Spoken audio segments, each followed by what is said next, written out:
ونعوذ بالله من شرور انفسنا ومن سيئات اعمالنا من يهده الله فلا مضل له ومن يضلله فلا هادي له واشهد ان لا اله الا الله وحده لا شريك له واشهد ان محمدا عبده ورسوله اما بعد فاعوذ بالله السميع العليم من الشيطان الرجيم من همزه ونفخه ونفسه بسم الله الرحمن الرحيم يا أيها الناس اتقوا ربكم الذي خلقكم من نفس واحدة وخلق منها زوجها وبث منهما رجالا كثيرا ونساء واتقوا الله الذي تساءلون به والأرحام إن الله كان عليكم رقيبا يا أيها الذين آمنوا اتقوا الله حق تقاته ولا تموتن إلا وأنتم مسلمون يا أيها الذين آمنوا اتقوا الله وقولوا قولا سديدا يصلح لكم أعمالكم ويغفر لكم ذنوبكم ومن يطع الله ورسوله فقد فاز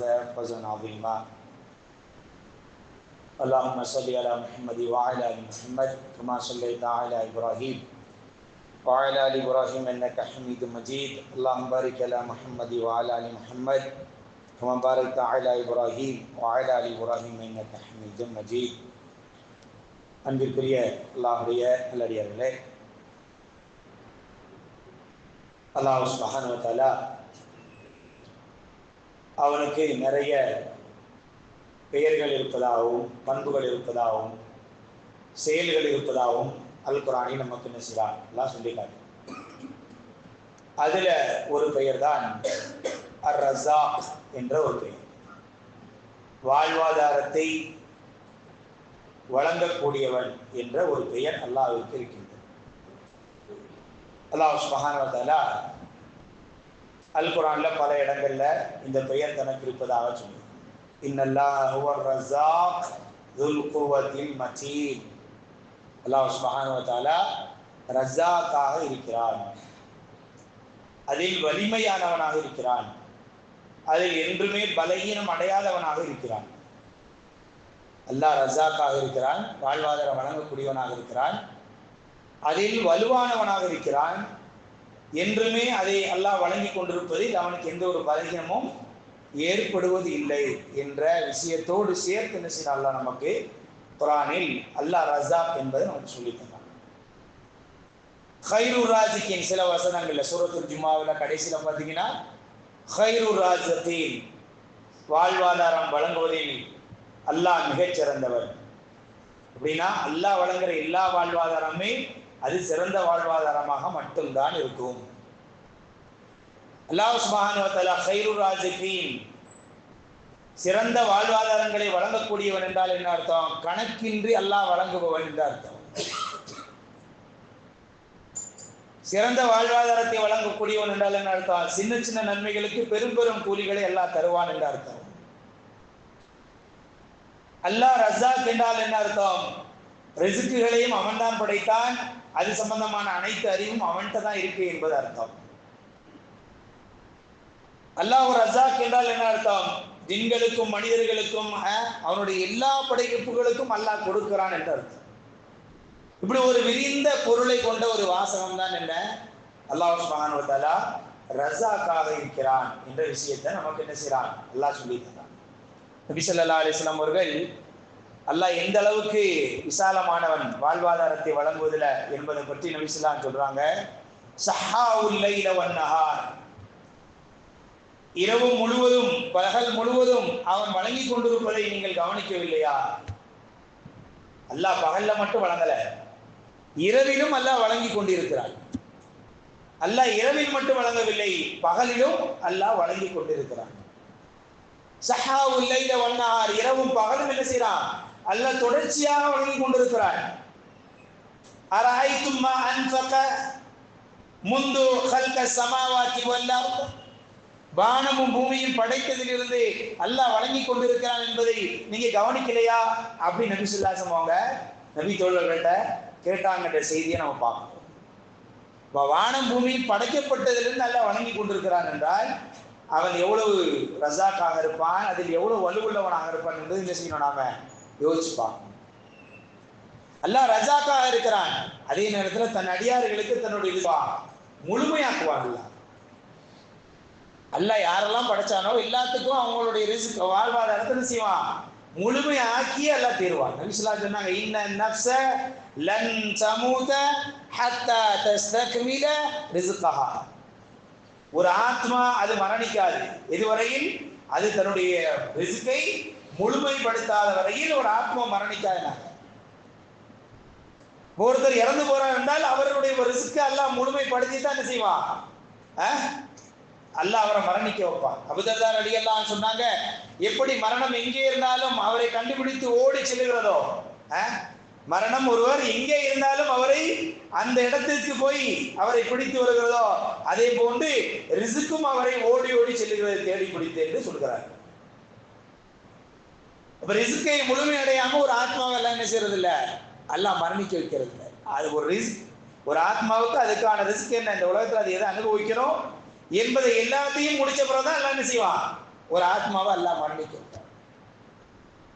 அல்லாஹ் ரஸாக், அதே நேரத்தில் ரிஸ்க் அவன் வச்சுக்கிட்டா இருக்கிறான் இல்லை, அதை வழங்கி கொண்டே இருக்கிறான், அதை தந்து கொண்டே இருக்கிறான்.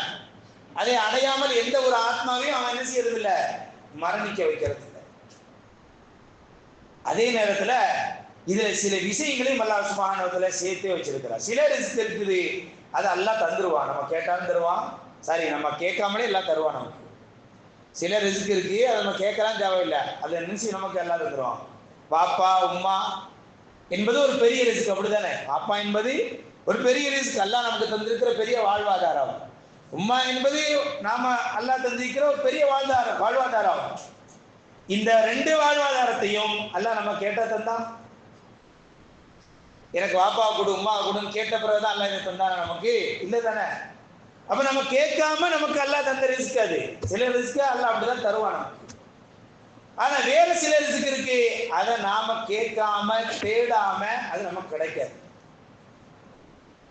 குர்ஆன்ல ஒரு இடத்துல சொன்னார்கள், ஆகிபத்து லித்தக்வா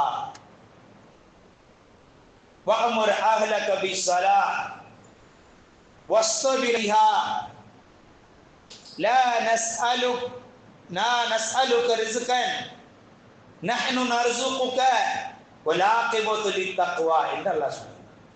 எப்படி சொல்றான், உன் குடும்பத்தை தொழுகைக்காக ஏவுங்கள், அதில் அவர்களை நிலைக்கி வைக்க சொல்லினதையே அப்படின்னு நல்லா சொல்லிட்டு, உங்ககிட்ட இந்த ரிஸ்கை நான் கேட்கல, நான் தான் உங்களுக்கு என்ன செய்யறேன், ரிஸ்க் வழங்கி கொண்டிருக்கிறேன். ஆகிபத்து லித்தக்வா, முடிவு என்பது முத்தகீன்களுக்கு தான் நல்லவாக இருக்கும் என்று அல்லாஹ் சொன்னார். அப்ப என்ன அர்த்தம், மரணம் என்பது ஒரு ரிஸ்க்.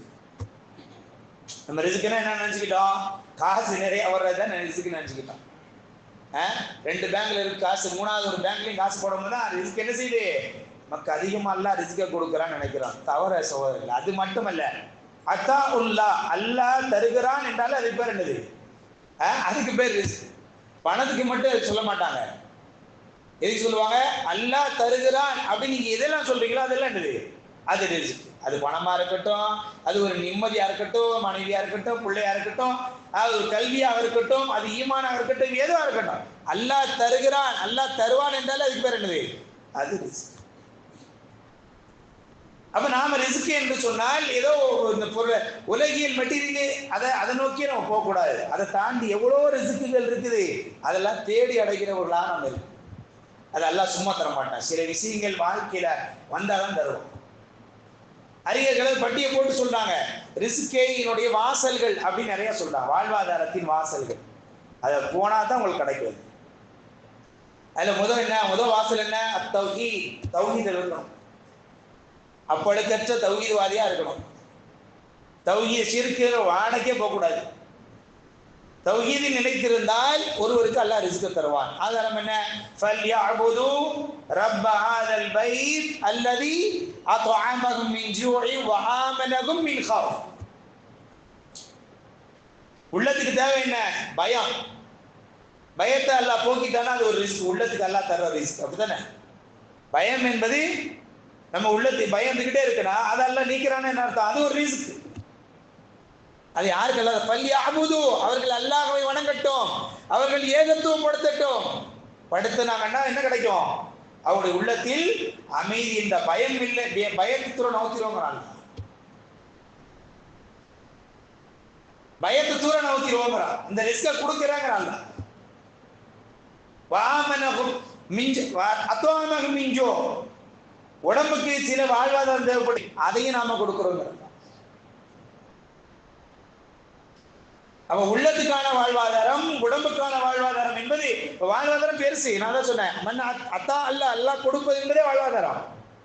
அப்ப யாருக்கு அதை கொடுக்குங்கிறா? ஃபல்யஅபுது, அல்லாஹ்வை மட்டும் வணங்கு, தௌஹீதில நிலைத்திரு. அப்படி இருந்தா மட்டும்தான் என்ன நடக்கும்? ரிஸ்க் அல்லாஹ் தரும். மா கலகுத்துல் ஜின்ன வல் இன்ஸ இல்லா லியஅபுதூன். எவ்வளவு தடவை கேட்டிருக்கோம் அந்த வசனங்களை. ஜின்களையும் மனிதர்களையும் அல்லாஹ்வை வணங்குவதற்காக வேண்டி அல்லாஹ் என்ன செய்யல? அல்லாஹ் படைக்கவில்லை. அடுத்த வசனம் என்ன படிச்சிருக்கோமா? தொட்டு அதோட அல்லாஹ் என்ன சொன்னா? மா உரீது மின்கும் மிர் ரிஸ்கி வ மா உரீது ஐ துஇமூன் இன்னல்லாஹ ஹுவர் ரஸாகு ذுல் குவத்தில் மதீன். அல்லாஹ் சொல்றான், அல்லாஹ் ரஸாக்ங்கற எப்போ? தௌஹீத் பேசிட்டு, தௌஹீதை பேசிட்டு அல்லாஹ் சொல்றான் ரிஸ்க். அல்லாஹ் ரஸாக்காக நடந்து கொள்வாங்க உங்ககிட்ட. எப்போ? நீங்க தௌஹீத் வாரியா நடந்துக்கணும், நீங்க ஷிர்க் வாரியா இருக்க கூடாது. அப்படி இருந்தா நிறைய வாழ்வாதாரத்தை செஞ்சிருவோம், நாம இழந்து போயிடுவோம். குறிப்பா சொர்க்கம் என்ற வாழ்வாதாரத்தை ஒருத்தர் இழந்துருவார். அது வாழ்வாதாரம் தானே, குர்ஆன்ல அதுவும் சொல்லுது. ரிஸ்கன் ஹசனா, ரிஸ்கன் கரீமா. சொர்க்கத்தை குர்ஆன் என்ன சொல்லுது? அது ஒரு வாழ்வாதாரம். அதான் நமக்கு வாழ்வாதாரமாவே தெரியாது, அது ஒரு வாழ்வாதாரம். அப்ப தௌஹீதில் நிலைத்து நிற்பதுதான் வாழ்வாதாரத்தினுடைய மிக முக்கியமான வாசல். அது ஷிர்க்குக்கு எந்த வகையில என்ன செஞ்சிடக்கூடாது? நாம துணை போயிடக்கூடாது. வாழ்வாதாரத்தை பெருக்கிக் கொள்ளக்கூடிய, வாழ்வாதாரத்தை அதிகப்படுத்திக் கொள்ளக்கூடிய நிறைய வாசல்களை குர்ஆன் நமக்கு சொல்லுது. அதுல ஒண்ணுதான் இந்த தொழுகை. முன்னாடி வஅமுர் அஹ்லக பிஸ்ஸலாஹ் வஸ்தபிர் அலைஹா, தொழுமாறு ஏவுங்கள், அது நிலைத்து நிறுத்துமாறு ஏவுங்கள். லா நஸ்அலுக ரிஸ்கன், நான் உங்ககிட்ட எந்த ஒரு வாழ்வாதாரத்தையும் கேட்கல. நஹ்னு நர்சுகுக, நான் தான் உங்களுக்கு வாழ்வாதாரத்தை தர்றேன். எதை சொல்லிட்டு அல்லாஹ் சொல்றான்? தொழுகையை பத்தி சொல்லிட்டு சொல்றான். தொழுகையை பத்தி சொல்லிட்டு அல்லாஹ் சொல்றான், இன்னல்லாஹ யர்சுகு மன் யஷாஉ பிகைரி ஹிசாப். மரியம் அலைஹிஸ்ஸலாம் அவர்கள் தொழுது கொண்டிருந்தார்கள். தொழுது முடிச்ச உடனே இந்த வாசகத்தை சொன்னாங்க, என்ன? அல்லாஹ் தன் நாடியவர்களுக்கு என்ன செய்வான்? கணக்கின்றி அல்லாஹ் ரிஸ்க் வழங்குவான். எத்தனை வசனங்கள் குர்ஆன்ல தொழுகையோடு ரிஸ்க் பேசி சொல்லலாம் தெரியுமா அல்லாஹ்? அப்ப தொழுகை என்பது முக்கியம்.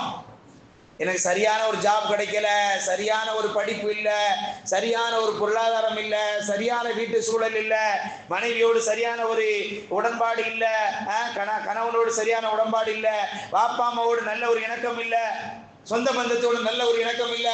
என்ன காரணம்? இந்த ரிஸ்க் எல்லாம் இதுல ஏதாவது ஒண்ணு நம்மளை விட்டு போற என்ன காரணம்? எது இல்ல? தொழுகை இல்லை. அவ தொழுகை என்பது ரிஸ்கை கொண்டு வரக்கூடிய, வாழ்வாதாரத்தை கொண்டு வரக்கூடிய ஒரு காரியம். அதை விட்டுட்டு எல்லாம் வரணும் அப்படின்னா என்ன செய்யாது? அது வராது. தேட தொழுகை மூலமா தான் தேடி ஆகணும்.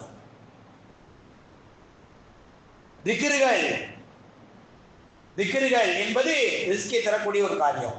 நூஹ் அலைஹிஸ்ஸலாம் அவர்கள் மரம் இருக்கிறாங்க, மான கூப்பிட்டு சொன்னாங்க. என்ன சொன்னாங்க? ஊசிக்க சுப்ஹானல்லாஹி வ பிஹம்திஹி, சுப்ஹானல்லாஹி வ பிஹம்திஹி, உனக்கு நான் ஏவுறேன்னாங்க, உனக்கு நான் உபதேசம் செய்யறேன் அப்படின்னாங்க. செஞ்சுட்டு என்ன சொன்னாங்க? அப்ப அவர் மகன் கேட்கிறாரு, என்ன அப்பா சுப்ஹானல்லாஹி வ பிஹம்திஹின்னு சொல்றீங்களே மரண தருவாயில?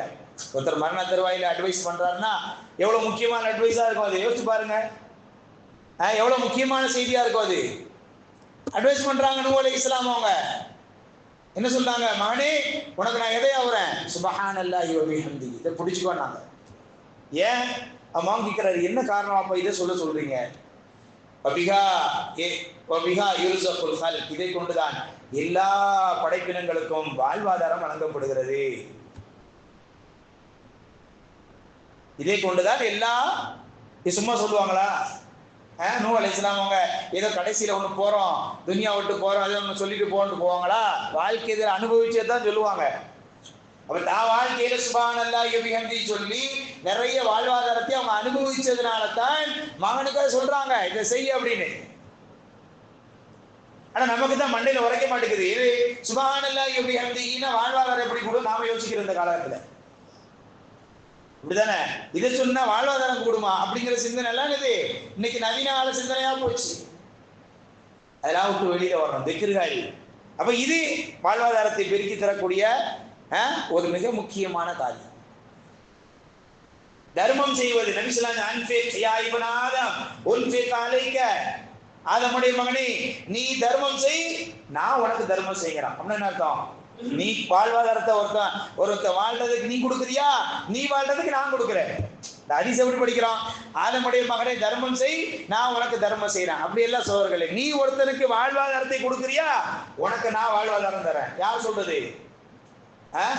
டாப் ஹதீஸ்ல இது ஒண்ணு. ஹதீசுல் குதுசிம்பாங்க. ஹதீசுல் குதுசி என்பது ஹதீஸை விட என்னது, குர்ஆனுக்கு ஹதீஸுக்கு மத்தியில உள்ள ஒரு விஷயம், ஒரு விஷயம். சில ஹதீஸ்கள் அப்படி வரும், அல்லாஹ் சொன்னதாக நபி ஸல்லல்லாஹு அலைஹி வஸல்லம் சொல்லுவாங்க. அதுல ஒரு ஹதீஸ் என்ன, யா இப்ன ஆதம்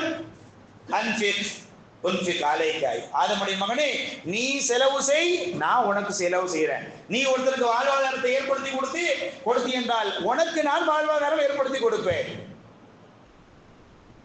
உனக்கு நான் வாழ்வாதாரம் ஏற்படுத்தி கொடுப்பேன். புரியுதானே? அதனால்தான் ஹதீஸ்கள்ல தர்ம சம்பந்தமான ஹதீஸ்ல வரும், தர்மம் என்பது பணத்தை செல்வத்தை குறைக்காது என்ற செய்தியை ரசூலுல்லாஹ் சேர்த்து சொன்னாங்க.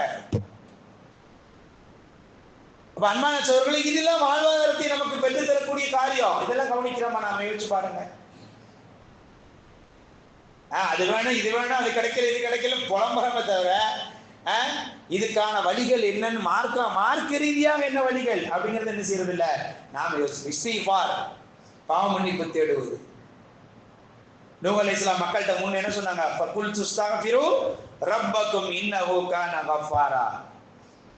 இஸ்திக்ஃபார் செய்யுங்கள், அல்லாஹ்ட்ட அதிகமா பாவ மன்னிப்பு தேடுங்க, பாவத்தை விட்டு வெளியில வாங்க.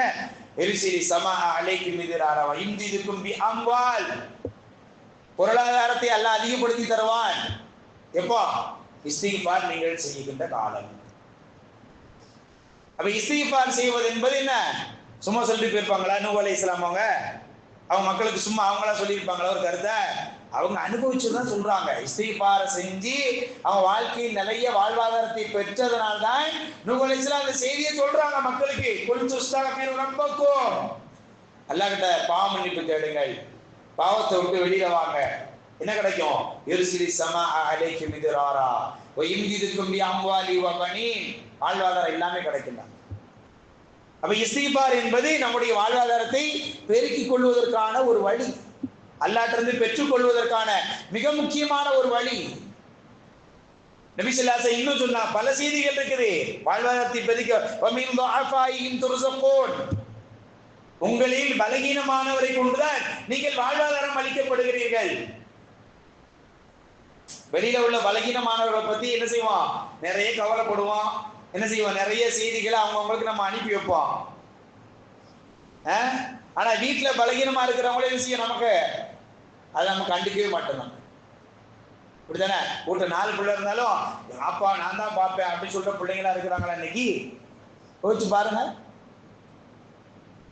வீட்டுல 4 பிள்ளையா இருந்தாலும் என் அப்பாவை நான் தான் பார்ப்பேன், என் உமாவை நான் தான் பார்ப்பேன் அப்படின்னு நினைக்கிற பிள்ளைங்களா ஏன் நினைக்க போற மாட்டேங்குது? அவங்க இருந்தா நமக்கு காசு குறையும். அவங்க சாப்பாடு போட்டா, அவங்களுக்கு மெடிக்கல் செலவு பண்ணா, அவங்களுக்கு காரியங்களை பார்த்தா நமக்கு என்ன செய்யும்? காசு குறையும் அப்படிங்கிற சிந்தனை நமக்குள்ள இருக்குது. ஹதீஸ் என்ன சொல்லுது? உங்களிடம் இருக்கிற பலகீனமானவர்களை கொண்டுதான் நீங்கள் வாழ்வாதாரம் வழங்கப்படுகிறீர்கள், சும்மா இல்ல. எனவே இதெல்லாம் நாம கவனிக்கணும். வாழ்வாதாரம் அது கிடைக்க மாட்டேங்குது, கிடைக்க மாட்டேங்குது. எதுக்கு கிடைக்க மாட்டேங்குது? அதை நாம கவனிக்கிறதே இல்லை. அதுவும் இன்னும் சில வாழ்வாதாரம் நபி ஸல்லல்லாஹு அலைஹி வஸல்லம் அதை பத்தி சொன்னாங்க. என்ன சொன்னாங்க? உங்களில் ஒருவர் மன் சர்ர அய்யுபஸத ரிஸ்கஹு, உங்களில் ஒருவர் தன்னுடைய வாழ்வாதாரத்தை இன்க்ரீஸ் பண்றதுக்கு, அதிகப்படுத்திக் கொள்வதற்கு உங்களில் ஒருத்தருக்கு ஆசையா, ஃபல்யஸில் ரஹிமஹு, அவர் தன்னுடைய உறவோடு சேர்ந்து வாழட்டும் அப்படின்னு சொன்னாங்க. உறவுன்னு என்ன உறவு? அஸ்ஸலாமு அலைக்கும் உறவா? நிறைய உறவுகள் அப்படிதான் இருக்குது. எப்படி இருக்கு? அஸ்ஸலாமு அலைக்கும், நல்லா இருக்கிறீங்களா? அவதோடு முடிஞ்ச. அடுத்த கேள்வி கேட்டா நம்மகிட்ட ஏதாவது கேட்டு வாடான்னு நோண்டுகிறோம். அப்படித்தானே? இன்னைக்கு உறவுகள் எப்படி இருக்குது? அப்படித்தான் இருக்கு. யோசிச்சு பாருங்க, இந்த உறவோட உட்கார்ந்து அவங்கள பத்தி ஃபுல்லா பேசி அவங்ககிட்ட இருக்கிற ஏதாவது ஒரு கவலை எடுத்து நாம போட்டு அதை நம்ம கவலைப்படுற மக்களா இருக்கிறோமா? அல்லது அவங்ககிட்ட இருக்கிற ஒரு பிரச்சனையை எடுத்து பேசி அதை தீர்த்து வைக்கிறவங்களா நம்ம இருக்கிறோமா? எல்லாம் அஸ்ஸலாமு அலைக்கும் அது இன்னொன்று. அப்படிப்பட்ட உறவுகளாக தான் போயிட்டு. அப்ப எப்படி நமக்கு ரிஸ்க் கிடைக்கும்?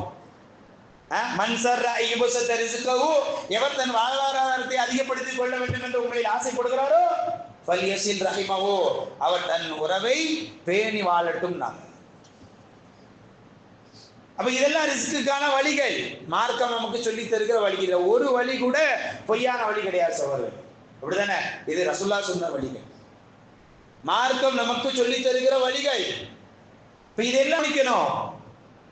இது எல்லாத்தையும் என்ன செய்யணும்? நாம நம்முடைய வாழ்க்கையில இதை நாம பார்க்க வேண்டும்.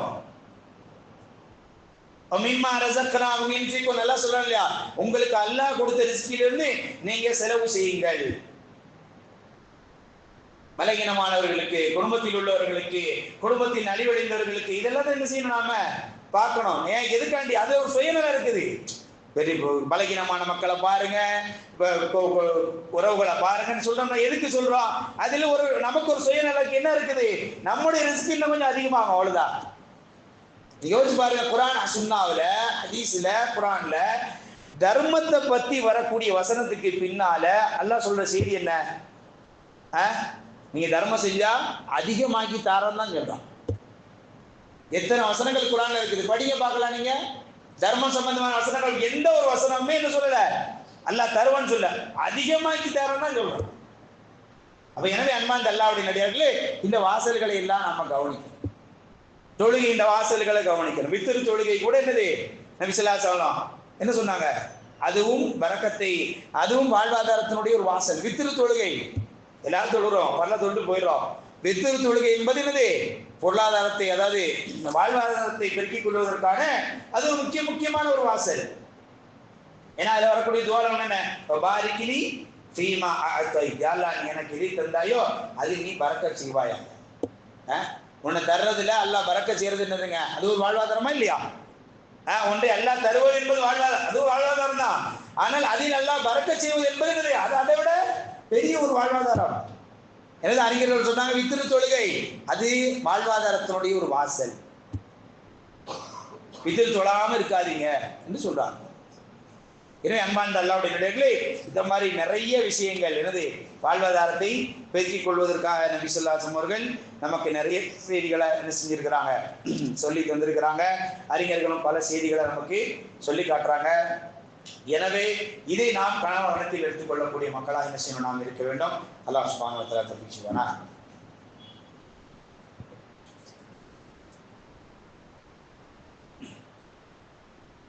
நஹ்மதுஹு வ நஸல்லி அலா ரசூலிஹில் கரீம். அம்மா பஅத். அன்பிற்குரிய அல்லாஹ்வுடைய நல்லடியார்களே, வாழ்வாதாரத்திற்கான எல்லாருக்கும் எல்லா விதமான வாழ்வாதாரமும் தேவைப்படுகிறது. அது அல்லாஹ்விடமிருந்து பெறக்கூடிய பல வாசல்களை, வழிகளை மார்க்க நமக்கு என்ன செய்து சொல்லி தருகிறது. எனவே இதை நாம் என்ன செய்யணும்? கவனத்தில் எடுத்து இதை செய்பவர்களாக இருக்கும். இந்த வாழ்வாதாரத்தை பெறக்கூடிய வாசல்களை இன்னொரு முக்கியமான வாசல் என்ன? அதிகமாக அல்லாஹ்விடத்திலே நாம வாழ்வாதாரத்துக்காக வேண்டி பிரார்த்தனை செய்வோம். நபி ஸல்லல்லாஹு அலைஹி வஸல்லம் அவங்க தொழுக முடிஞ்சவொன்னு என்ன செய்வாங்க? ஃபர்னான தொழுக முடியும், அல்லாஹும்ம ஐன்னி அலா திக்ரிக அல்லாஹும்ம இன்னி அஸ்அலுக இல்மன் நாஃபிஅன் வ ரிஸ்கன் தொய்யிபன் வ அமலா முத்தகப்பலா என்று கேட்பவர்களாக இருந்தார். நல்ல ரிஸ்க், தூய்மையான ரிஸ்க், ஹலாலான ரிஸ்க், இது யா அல்லாஹ் நீ தருவாயாக என்று நபி ஸல்லல்லாஹு அலைஹி வஸல்லம் அவர்கள் ரிஸ்கை கேட்கக்கூடியவர்களாக இருந்தார். இரண்டு சஜிதாவுக்கு இடையில எவ்வளவு நேரம்? ஒரு நிமிஷம் கூட இருக்காது, அப்படிதானே? ரெண்டு சஜிதாவுக்கு இடையில கூட நபி ஸல்லல்லாஹு அலைஹி வஸல்லம் என்ன செய்வாங்க? அல்லாஹும்ம ஃபிர்லி வர்ஹம்னி வஜ்புர்னி வஹ்தினி வர்ஸுக்னி, அல்லாஹ் எனக்கு ரிஸ்கை தருவாயா என்று கேட்டாங்க. யாருக்கிட்டா? அல்லாஹ்வுடைய தூதர் ஸல்லல்லாஹு அலைஹி வஸல்லம் அவர்கள் என்ன செஞ்சாங்க? இந்த துஆவை கேட்டார்கள். நபி தோழர்களுக்கு என்ன செஞ்சாங்க? இதை கற்றும் கொடுத்தார்கள் என்ற செய்தி என்ன செய்யறோம்? நாம் பார்க்கிறோம். எனவே அன்பார்ந்த அல்லாஹ்வுடைய நடிகார்களே, எல்லா ரிஸ்க்கும் அல்லாஹ்வுடைய கையில தான் இருக்குது. அல்லாஹ் சுப்ஹானஹு வ தஆலா ஒவ்வொருத்தருக்கும் என்னென்ன ரிஸ்க் அல்லாஹ் கொடுக்கணுமோ அதை என்ன செஞ்சுக்கிட்டு இருக்கான்? அல்லாஹ் கொடுத்து கொண்டிருக்கிறான். இதில் நாம கவலைப்படுறதுக்கு ஒன்றுமே இல்லை. அதான் அறிஞர்கள் இன்னொன்னு சொல்றாங்க, நீங்க அல்லாஹ்வின் மீது தவறான எண்ணம் கொள்ளாமல் இருப்பதும் உங்களுடைய வாழ்வாதாரம் பெருக்குவதற்கு ஒரு காரணங்கிறாங்க. என்ன சொல்றாங்க? நீங்க அல்லாஹ் மேல தவறான இப்ப அவருக்கு சில பாப்பமா இல்லையா, அவருக்கு அவ்வளவு தொலை வர மாட்டேங்கிறாரு, தௌஹீதுலயும் கிடையாது, தொலை வர மாட்டேங்கிறா, இப்படி இருக்கிறா அப்படி இருக்கா, அவ்வளவு அநியாயம் பண்ணா, ஆனா அல்லாஹ் அவனுக்கு அவ்வளவு கொடுக்குறா, நமக்கு எதுவுமே தர்றது இல்லை. வருதா இல்லையா? நீங்க மனுஷங்கிற அடிப்படையில் என்ன செய்யும், செய்தி வரத்தான் செய்யும். அது நம்ம அப்படி விளங்க தான் செய்வோம். அல்ல அப்படி எப்படி சொல்லல, குர்ஆன்ல எப்படி நமக்கு சொல்லி தரா, வஅபுதுஹு வஷ்குரு லஹு, அவனை வணங்குங்கள், அவனுக்கு சுக்குர் உள்ளவர்களாக, நன்றி உள்ளவங்க. உங்களுக்கு என்ன தந்திருக்கானோ அதை கொண்டு அல்ஹம்துலில்லாஹ், அல்லாஹ் எனக்கு தந்திருக்கான் போதும். இது வரணும். அது அறிவுலையும் சரி, ஈமான்லையும் சரி, என்னது பொருளாதாரத்தையும் சரி, எல்லாத்துலையும். இதை விட்டுட்டு என்ன செய்யறது, அதை அவரை நினைச்சு இவரை நினைச்சு நம்ம கவலைப்படுது, அது அல்ல சோழர்கள். அவனுக்கு சுக்கூர் செய்யுங்க. சுக்கூர் செய்யறதுன்னா எப்படி, நன்றி செலுத்துறதுன்னா எப்படி, நல்ல மனதோடு அல்லாஹ்வை அணுகுவது. எல்லாம் நீ என்ன கொடுத்தியோ அல்ஹம்துலில்லாஹ், அவ்வளவுதான். அது எப்படி செஞ்சா லஇன் ஷகர்தும் லஅஸீதன்னகும், நீங்க அல்லாஹ்வுக்கு சுக்ர் உள்ளவர்களாக இருந்தால் லஅஸீதன்னகும், உங்களுக்கு நான் வாழ்வாதாரத்தை இன்க்ரீஸ் பண்றேன். யார் சொல்றா, அதையும் யார் தான் சொல்றா, அல்லாஹ் தான். எனவே அன்பான அல்லாஹ்வுடைய நடிகார்களே, இந்த ஜும்மாவில் நம்ம என்ன கேட்டோமோ அதை என்ன செய்யணும், நாம் நம்முடைய வீடுகளில் போய் சிந்திச்சு, நம்முடைய ரிஸ்க்கு நமக்கு எல்லா வகையிலும் நமக்கு ரிஸ்க் தேவை. அது பொருளாதாரம் மட்டுமல்ல, இல்மு ரீதியான ரிஸ்க்கு நமக்கு தேவை, ஈமான் ரீதியான ரிஸ்க்கு நமக்கு தேவை, குடும்பத்தில் அமைதி என்ற ரிஸ்க் தேவை, உறவுகளை பேணுவது என்ற ரிஸ்க் தேவை. எல்லாமே எல்லாம் தரக்கூடிய எல்லா விஷயமே நமக்கு தேவை உள்ள விஷயங்களாக இருக்கின்றன. குறிப்பாக மறுமையில சொர்க்கம் என்பது அது ஒரு மிகப்பெரிய ரிஸ்க். எனவே இதை நாம் தேடுவதற்கான வழிகளை அறிந்து அதை தேடுகிற மக்களாக நாம் இருக்க வேண்டும். அல்லாஹ் இதை கேட்டோமோ அதை அமல் செய்கிற பாக்கியத்தை தருவானாக. வாஹித் அவான் அல்ஹம்துலில்லாஹி ரப்பில் ஆலமீன்.